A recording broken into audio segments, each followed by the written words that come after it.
This is part 1 of my upcoming blog on game theory and the U.S. labor market. My name is Sarah Trumbull. I'm the founder and CEO of the Job Applicant Perspective, the first anonymous Google reviews for the online labor market.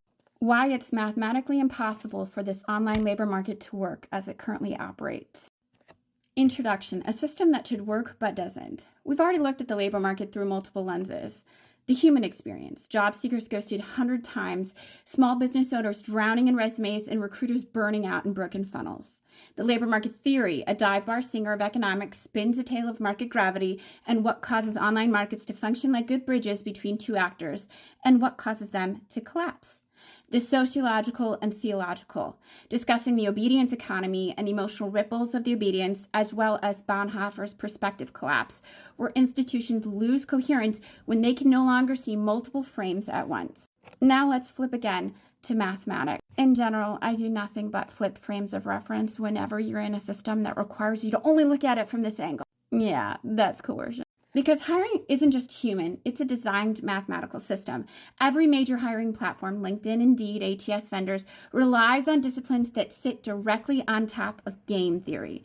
Economics models supply, demand, wages, and signals. Computer science builds the algorithms deciding who gets seen and who disappears. And psychology maps how humans choose under certainty. All of these fields rest on the same foundation. When multiple people make decisions that affect each other, the math changes. That's game theory, the study of strategic interaction. But here's the catch.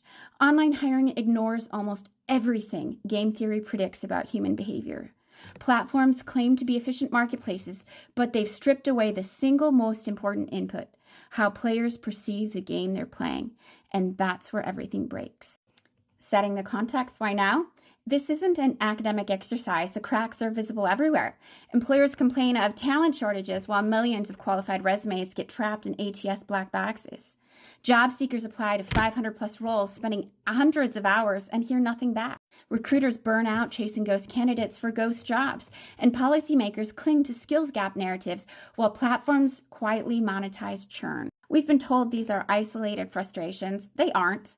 They're structural failures, predictable outcomes of mismatched incentives, opaque systems, and broken signals. That's why the lens of game theory matters here. Because when almost every working adult depends on this market for food, shelter, and healthcare, it isn't enough to describe the harm.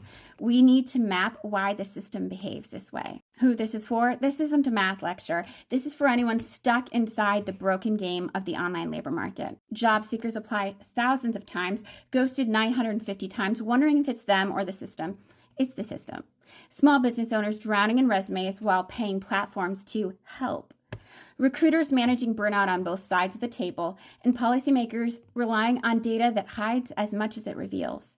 Academics and economists trying to reconcile theory with contradictions in the field, and platform designers and investors betting billions on systems whose math doesn't hold. If you build, study, or depend on this market, you have an obligation to ask, does this system actually work? Part 2 coming next.